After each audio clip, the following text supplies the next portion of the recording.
Bloomberg Audio Studios.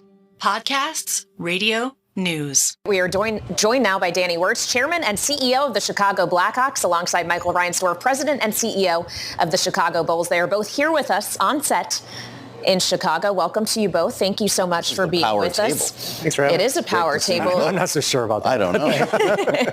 Indeed. Well, obviously it's a big week for you guys. I'm sure one that has had probably a year or so of preparation leading up to it. Michael, if we could just start with you. Talk to us about the decision to host this convention at the United Center and what all has gone into it and whether or not this is the most lucrative thing you could have done with a building of its size. Well, I mean, clearly it's not the most lucrative thing we could do because we've shut down our building since the end of our season. So we've had we haven't booked any events for the last couple months. But to us, this was kind of a no-brainer when Governor Pritzker and Mayor Lightfoot came to us. We were on board from the very beginning. We had the convention kind of kicked off, I think, a lot of the redevelopment on the west side in 96. So the United Center was opened up in 1994. This is our 30th year. And the 96 convention was a complete success.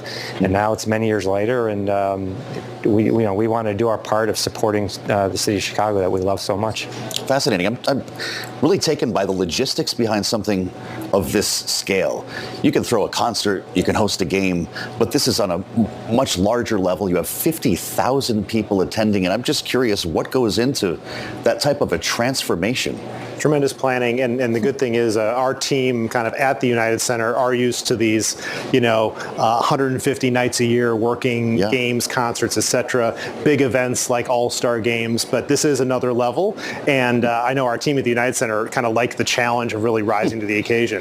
And then, of course, it's partnerships. It's partnerships with all the city agencies and all the people that have to make it all work, and it's an impressive experience to go walk through, and just walking through last night and seeing all the pieces come together to make the event work. Is it public service, though? Also, Kailey references the fact that you could be making a lot more money doing something else. Yeah, I think it's kind of in our DNA to step up and to do the right thing for the city, because when the city does well, we do well as a business, and these conventions are big opportunities to put the spotlight on our great city, to showcase what we do so well, and to bring people and bring business to Chicago.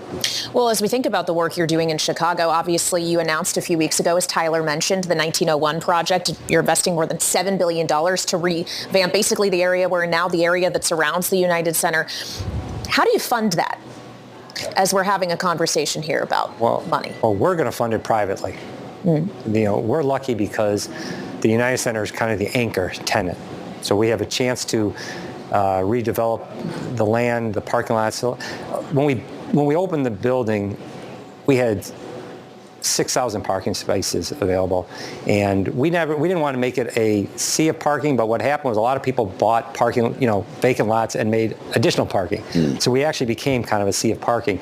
And now we have this opportunity to reimagine this neighborhood. Danny and I have talked, this is not an entertainment district that you see in a lot of other cities with their buildings, their arenas and stadiums. This is an opportunity to do something different for the West Side. So it will be privately financed, and we're talking a lot of development, whether we're building a music hall, we're building hotels, affordable housing, open park space. I mean, it's kind of like Chicago's West Side. It's their time. It's our time. There's a big conversation about crime in this campaign that you hear a lot about, I'm sure. The former president, Donald Trump, has been criticizing Chicago of using crime statistics in some of his speeches, and we have to acknowledge the reality of the matter. But when you consider an investment of that scale and you look at the geography, is it you build it and they will come?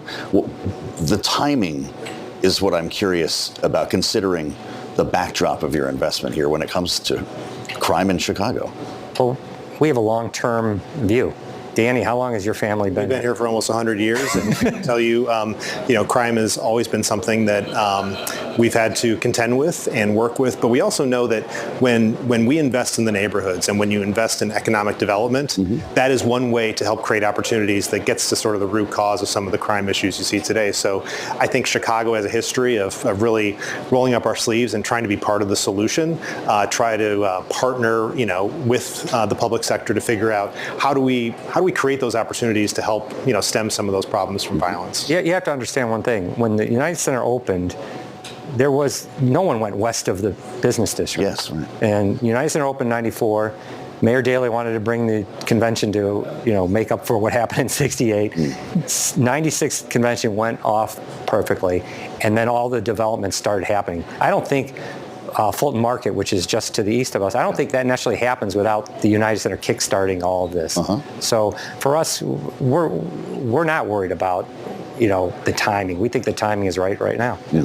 Well, the timing for having the public cooperation with investing in things like stadiums, as we've seen evidenced by, say, the Chicago Bears, for example, doesn't seem to be great. There's been a lot of pushback in that. And I know you just said that you're planning to finance this privately, but what do you think about the dynamic surrounding the financing mechanism of these investments into sports facilities, or frankly, the facilities around them? If, as you say, this is about helping to invest economically that could help with things like crime. Yeah, I think every situation is very different.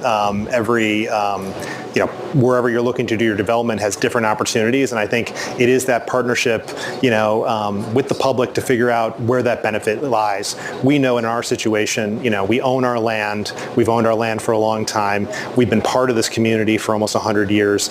So you have a good feel of what the neighborhood needs, how to find those nice trade-offs and those important trade-offs between our commerce and what we need from the community, and then you build it together. And I think other developments are putting that more at the forefront than ever before. When you consider public-private partnership and just the role that you play in this city, you're no strangers to politics, which is what we talk about every day here on this program. Are politics making it more difficult to do business, or the conduit for your success? I mean, for us, I think that there seems to be a lot of interest in our development. When we went to the mayor's office, we talked to the people, that surround him, our alderman, Walter Burnett. Everyone seemed to be on board. To me, this was almost like a no-brainer. I mean, you have a group of people that want to spend $7 billion on a private They might want to take that meeting. Yeah, but those relationships are long and important to you. Of course. I mean, we have, we have friendships going back many, many years. Now we have a new mayor here who just became mayor last year, and we're developing a relationship with him. But like I said earlier, our families go back a long, long time, and we're about Chicago, not about the politics. Yeah. It's what can we do to make Chicago a better place? Well, a lot of the politics today, or at least the political issues that seem to be dominating the narrative, certainly we're seeing this week and in this election, surround the economy as well. We've seen such a change in the economy over the last 4 years from the pandemic, which obviously shut down facilities like the United Center for an extended period of time, to this resurgence in demand for that experience economy. People wanted to go to live events like sports games and concerts. Now we're all asking this question of whether or not the softening is finally upon us in the labor market and potentially in consumption as a result. Are you seeing any signs of that in a waning of demand, or is there still demand to go do expensive things in person? For sports and entertainment, I think it seems like every year is bigger than the last year. I think we had a record year for other events outside of our two teams last season. We obviously hear across the board, Lollapalooza had record attendance this year for live music and festivals. So again, I think that desire to be connected, that desire for experience, and people willing to pay for it is still there. So at least in that part of the business, for sure, we see some nice tailwinds, whereas other parts of the business, we definitely see some of those. Yeah, I think it's helped that in the music industry changed so much over the years that before putting out albums was where you made the money.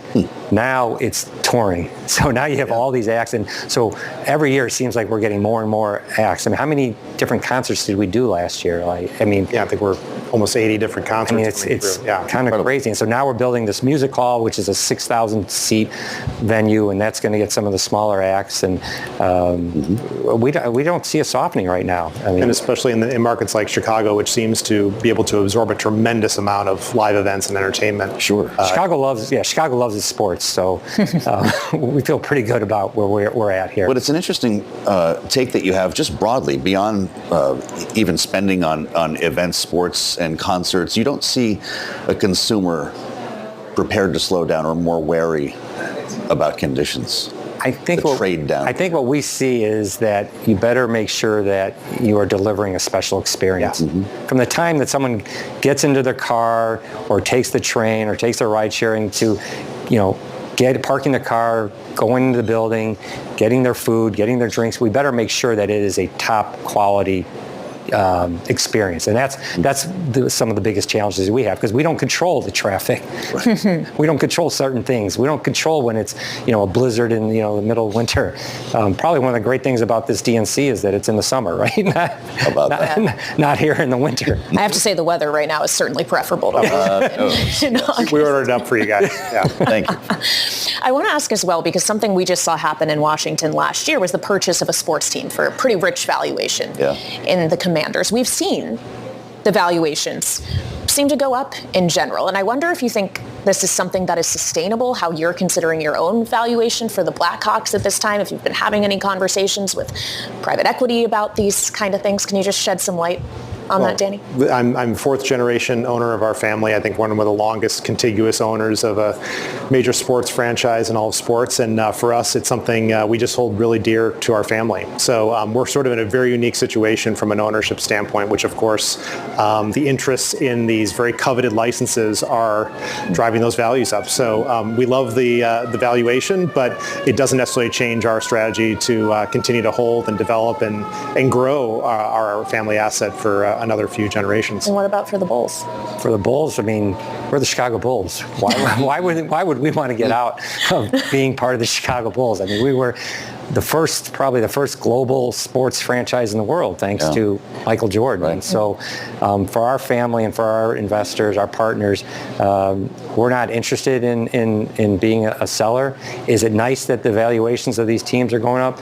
Sure, but at the same time, we're not going to realize any of that because the Bulls aren't going anywhere. Well, we have another big sports deal in Washington, D.C., and that was Ted Leonsis' teams deciding to stay in Washington and a massive deal to kind of rebuild the neighborhood. Yeah. He talked to us about the challenges of moving buildings, changing spaces that allow people to flow into a new area that they might not be going to otherwise. You're facing something similar here when you've got a river in the way. You've got a couple of things. How do you envision this project in Western Chicago in a way that will actually bring the flow of people to your events? I actually think the hardest part was 30 years ago. Yeah. As Michael said, crossing that threshold to come to the West Side to see an event. And, over 70 years, people got used to coming to the Chicago Stadium, but it didn't offer a lot on the way. Where we're at now, the growth happening on the West Side of Chicago is tremendous. Fulton Market is the most explosive neighborhood in the city of Chicago. That's right at our doorstep. The growth of the Illinois Medical District just south of us. So there's momentum here, and there's a lot of other things happening around this development that I think gave us the confidence that the energy is coming and the energy's here. And the infrastructure's in place. The infrastructure. And now that's an area where I think the city's very interested in really understanding what the infrastructure needs are to make sure we can continue to bring people here through the various forms of transportation, that we have all the things we need for this to be, a continued vibrant neighborhood. What a treat to have this much time. Thank you both for being so generous. A great conversation here. Yeah. This is why we came to Chicago. That's right. Danny Wirtz, Michael Reinsdorf, great to see both of you, and thank you for being with us. On Balance of Power, Bloomberg TV and Radio, we are live from Chicago, day 2 of the Democratic National Convention.